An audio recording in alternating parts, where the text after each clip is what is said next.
welcome too late to the show. I'm your host, Prophet74. Today, we're going to bring in a 4K projector. You want to play your games at high definition and get ready for the new PlayStation 5? Maybe you want to do it outdoors, maybe you want to do it indoors. Well, we're going to take a look at the 4K projectors. And this one right here is a ViewSonic. It's the model is PX747. It has 35 lumens. It has 350 watts of power. That's what you need to run this thing. So we're gonna take a look at it and see what else it comes available. So let's go ahead and test it out and open it out of the box and put it outdoors, and then we'll give you my review at the end and see what I think about it. So let's go ahead and open it up. First of all, they give you the batteries that you're gonna need for the remote. Yes, it comes with a remote, power cord for the projector, and then these are the extra cables that they have. And this is a SVG cable, all right, super VGA cable in here, and the remote control, of course. It looks like pretty much like one of those other remotes that I've seen before, and they're okay. They're not the greatest remotes. I mean, the IR in front of the projector, it has to be a certain degrees before you start messing around with this or using it. So let's go ahead and take it out of the box. See how heavy it is. Oh, that's heavy.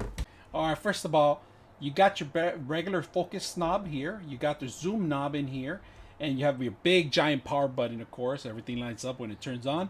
You got your menu bar here. And then you got your temperature control here. It tells you if it's overheating or if it's hot or if it's on, if it's cool. And now you got your angles here that you can change your certain pillars on it. And certain angles could go squeeze on the top, squeeze at the bottom. Pretty much set a certain side angles. Blank, enter, source. Now the blank, we're going to take a look at it because that's pretty much to kind of get the degrees of your angle that you're going to see. Air vents on the side of it, of course. You know, you get your air vents. In the front of it, what you see is your IR connection in here. All right, so your remote control, you want to be able to get that. A couple of vents coming in and out. Another vents on the side of it. Nothing really fancy. It's just another side vent. You can actually see the fans there. And let's turn it around.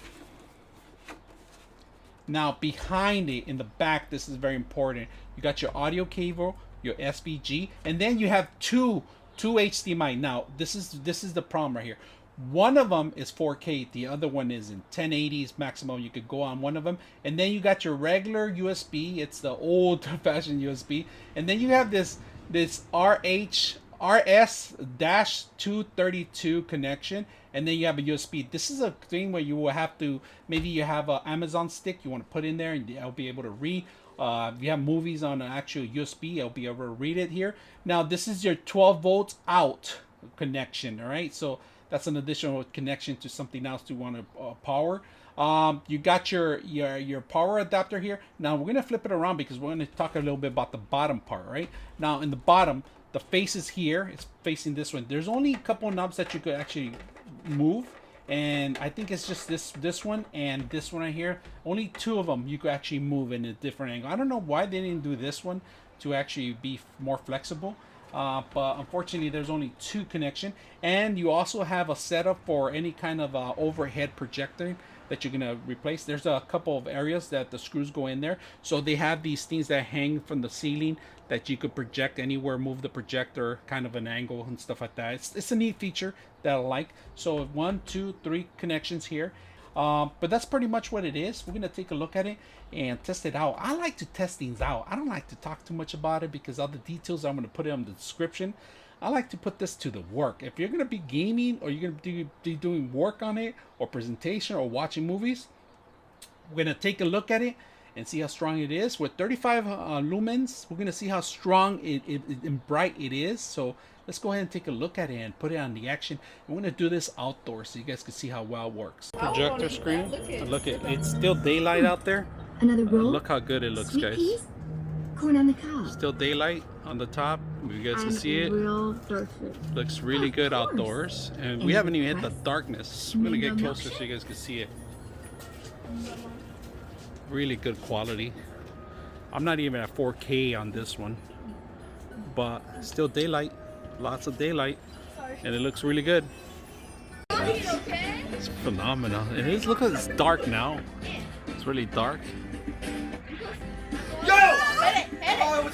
Quality of it. I'm gonna zoom in on the side of it, guys. Go!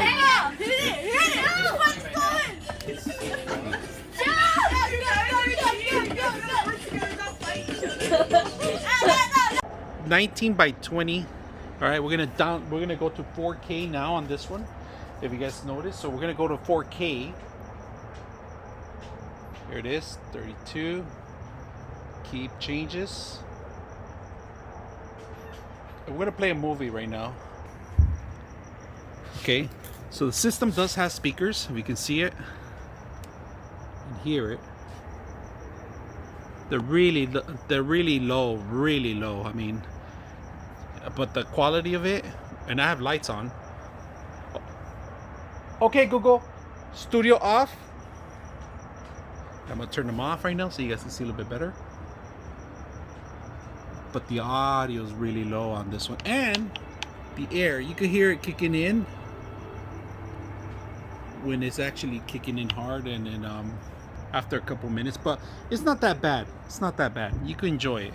We're playing for maybe an hour of video games, and then actually 2 or 3 hours of video games and watch the movie. So it's not that bad.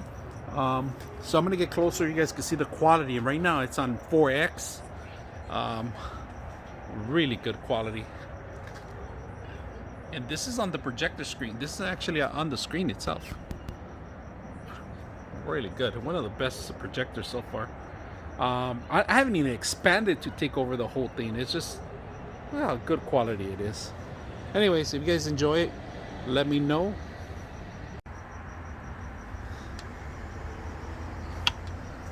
Like how it turns on. Everything turns on, the light and everything. To turn it off is very simple. Right now we have the button. All we have to do is hit the button once, and it tells you hold the button again. You hold it down and let it go, and it turns off. Right now it's cooling off before it shuts down. A couple minutes and it'll turn off. All right, so one thing I kind of like about it is awesome little projector, but there's a lot of buts in here that I kind of wish they had changed it. The fans are really loud. As soon as it gets hot, the actual light bulb for like a half an hour starts spinning up. You're gonna hear it. If it's too close to your actual projector screen, people are standing right next to it, then you're gonna have an issue with it. It's not as loud as you get, but if you guys could hear some of the stuff, I put the camera a little closer so you guys could see it in action. You could hear it in my point of view. So another thing I wish it was lighter. This thing's heavy. This is really heavy. It's like almost 3.5 pounds of heaviness. I wish they had streamed it down, maybe shorten it up a little bit more. But the technology needs to be spread out so it could cool down the light bulbs, and the brightness of it, I could understand why they have. Now the remote control, it had a little issues here and there, but then it started working. But overall, it's a nice little feature. All the keys are very simple to use. All the key components are very simple to use, of course. Power button, you can't miss the power button. Now when you hit it off, it waits a while to cool off before it shuts down, because it needs to cool off the actual glass and the actual light bulb. So after a while it turns off, but you can immediately shut it down if you hold down the button to it. Gives you that 3-second countdown. It'll shut down. But don't recommend that. You know, you'll damage your light bulb. Dropping it, be careful how you handle this. I mean, I wish it came with at least a case in the box so you could put it all together, because right now I'm keeping the box and the case and the wrapping so it would keep it stable, because it's a 4K and this is $1,000. It goes over $1,000, so you don't want to mess with something like this and put it somewhere that you're gonna lose parts here and there, especially with all the cables and the remote and the instruction. You want to keep them on there, because there is some very important features to reset the actual visual of it. So when you ever see and you change certain angles, it doesn't have an auto focus and auto setup. You have to do this manually, but there is a manual button that you could reset the thing. You could do it remotely, or you could do it on the manual here. But you are gonna, if you forget how to do it, you can always go back to your instructions. I like to keep the instructions in the same bag or so. Overall, it's a nice projector for for $1,300. You can put it anywhere pretty much. It's pretty bright. As you can see, we're going to put it outdoors, and you guys took a look at it. So if you guys have any questions or any comments on stuff like this, let me know. I'm your host, Prophet74, and we're out.